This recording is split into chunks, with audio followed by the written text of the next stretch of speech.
Hello বন্ধুরা, আজকের এই ভিডিওতে আমরা ক্লাস 3 গণিতের গুরুত্বপূর্ণ একটি প্রশ্নপত্র নিয়ে আলোচনা করব। তোমাদের পরীক্ষায় কিন্তু এই ধরনের প্রশ্নপত্রই দেওয়া হবে, কাজেই তোমরা প্রশ্নপত্রটি ভালো করে প্র্যাকটিস করবে পরীক্ষার জন্য। ঠিক আছে? প্রথম পার্বিক মূল্যায়ন 2026 শ্রেণী তৃতীয়, অর্থাৎ এখানে কিন্তু আমরা ক্লাস 3 কথা বলছি, বিষয় গণিত, অঙ্কের কথা বলা হচ্ছে। তোমাদের পরীক্ষা হবে 20-র মধ্যে, সময় দেওয়া হবে 40 মিনিট। এখানে তোমাদের নিজেদের নাম লিখতে হবে, এখানে বিদ্যালয়ের নাম, এবং এখানে তোমাদের ক্লাসের যে রোল সেটা তোমাদের লিখতে হবে। এগুলি লেখার পর আমরা প্রশ্নের দিকে যাব এবং এই সমাধানগুলো কিন্তু তোমরা খাতায় তুলে নাও। এগুলো অবশ্যই তোমরা প্র্যাকটিস করবে, পরীক্ষার জন্য খুবই গুরুত্বপূর্ণ রয়েছে এই প্রশ্নপত্রটি। এখানে 6 নম্বর আছে, দেখো একের ক নম্বর প্রশ্ন কি বলেছে, 3টা 8 যোগ করলে কত হবে আমাদের 24, আর এখানে যদি আমরা গুণ করি 3 8 24, এখানে 8 হবে। ঠিক আছে?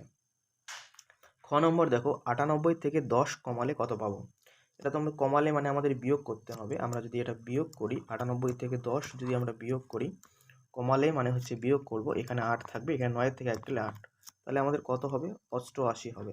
ঠিক আছে? দেখো গ নাম্বার, 432 সংখ্যাটিতে 4-এর স্থানীয় মান হলো। দেখো 4-এর স্থানীয় মান যখন বলবে তখন আমরা প্রথমে কি করব, 4টা তো আমাদের লিখতেই হবে। তাহলে 4-এর পরে কয়টি সংখ্যা আছে, দেখো 3 আর 2, দুইটি সংখ্যা আছে, তার জন্য দুইটা আমাদের শূন্য দিতে হবে। কাজেই এখানে 4-এর স্থানীয় মান হবে 400। ঘ নম্বর প্রশ্ন, 666কে সংখ্যায় লিখতে হবে।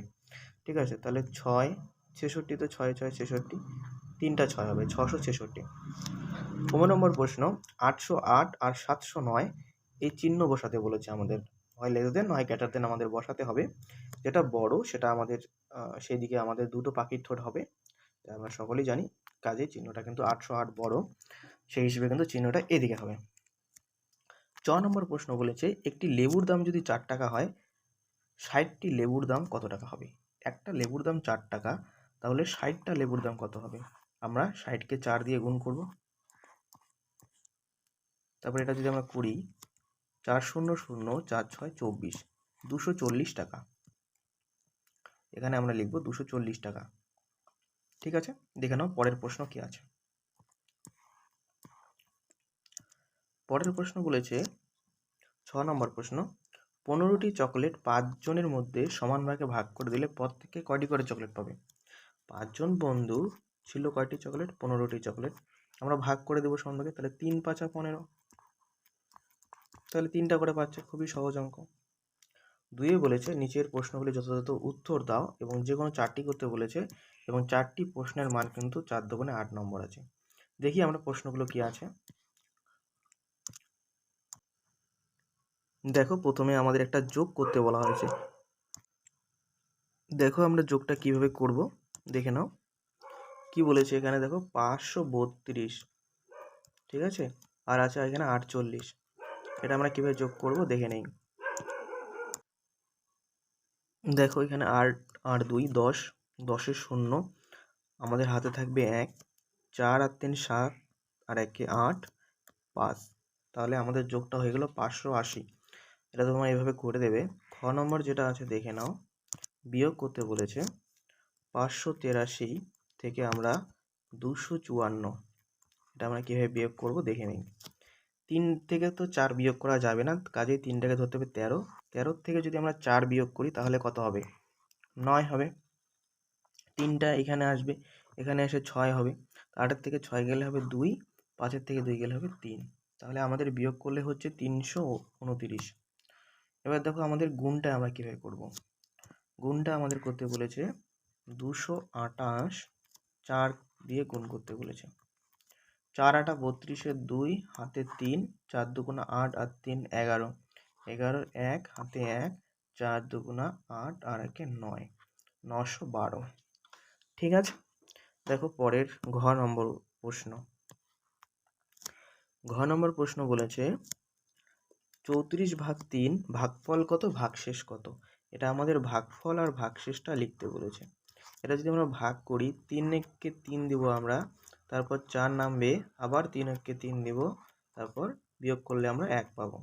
তাহলে দেখো এখানে ভাগফল যেটা বের হচ্ছে সেটা হচ্ছে 11, এবং ভাগশেষ যেটা নিচে থাকে সেটা হচ্ছে 1 হবে উত্তর। ঠিক আছে? দেখো পরের প্রশ্ন কি আছে। 15 নম্বর প্রশ্ন বলেছে বাম দিকের সঙ্গে ডান দিক আমাদের মেলাতে হবে। দেখো আমি মিলিয়ে দিচ্ছি। 708 এখানে কোথায় 708 আছে, এই দেখো 780, এই যে 780, 243, এই দেখো 243, 234, এই যে দেখো 234। ঠিক আছে, এবার দেখো 3-এর প্রশ্ন। 3-এর প্রশ্ন কি বলেছে, নিচের গাণিতিক সমস্যাগুলির সমাধান করো, যে কোনো দুটি করতে বলেছে এবং প্রতিটি প্রশ্নের মান 3, 3 দুগুণে 6 নম্বর থাকবে। ক নম্বর প্রশ্ন, নিশা বাজারে গিয়ে 160 টাকার চাল, 35 টাকার চিনি, 8 টাকার নুন কিনেছে, সে মোট কত টাকার জিনিস কিনেছে?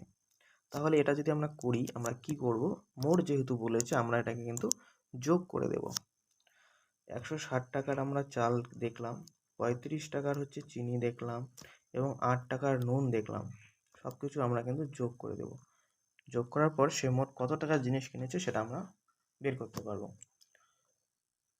0 আর 5 যোগ করলে 5ই হবে, তারপর 8, 8 5 13, 13 3 হাতে 1, 6 আর 3 9, আর 10 0 হাতে 1, 11 2, 203 টাকার। তাহলে আমরা উত্তর লিখব অঙ্কটা করার পর, সে মোট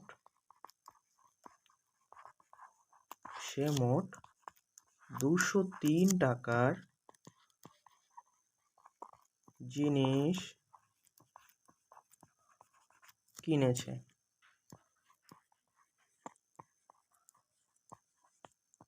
ঠিক আছে, এবার দেখো খ নম্বর প্রশ্ন কি আছে। খ নম্বর প্রশ্ন বলেছে, আজ মাসুমের জালে 198টি রুই মাছ উঠেছে, দীপুর জালে 175টি রুই মাছ উঠেছে, কার জালে কটি রুই মাছ বেশি উঠেছে? যেহেতু 198টা মাসুমের জালে, তো বোঝাই যাচ্ছে এখানে মাসুমের জালে বেশি মাছ উঠেছে। তাহলে কয়টি বেশি মাছ সেটা আমরা বিয়োগ করে পাবো। তাহলে আগে বিয়োগটা করে নেই আমরা। বিয়োগটা যদি আমরা করি, 8-এর থেকে 5 গেলে 3, 9-এর থেকে 7 গেলে 2, 1 1 মিলে যাবে 0, 0 দেওয়ার দরকার নেই। তাহলে আমরা যদি এটা উত্তরটা লিখি, আমরা প্রথমেই দেখলাম মাসুমের জালে 198টা, কাজেই মাসুমের জালে বেশি মাছ উঠেছে। তাহলে এটা আমরা লিখতে পারি, মাসুমের জালে